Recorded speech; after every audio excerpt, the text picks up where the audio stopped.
Got it.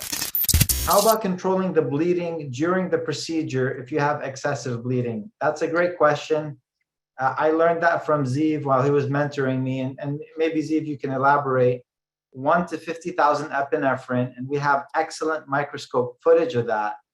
Ziv, I had a bleeder during a sinus lift. He dipped it in 1 to 50,000 epi, put the gauze there, and all of a sudden my surgical site was very clear and I could do my surgery easier. So thanks for that, Ziv. You're welcome. I learned it from somebody else. It's, I didn't invent it. It's just, things you pick up along the way, and you're like, oh, that makes sense. So we keep using it. Whatever works, we use. Whatever doesn't work, we dump. Nice. How can you tell if you tear a sinus membrane during a crestal approach? Can you visibly see it? Great question. Great question. Thank you for that. No, it's not that visible, my friend.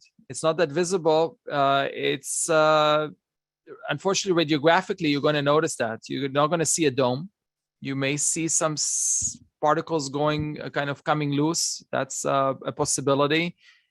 You may feel a break in the resistance, because when you do a successful crestal sinus lift, you can place a depth gauge inside the osteotomy, and you feel like the bumpiness or the flexibility of the membrane. You feel like, oh, I'm actually good, and I'm not pushing hard, but just very gently.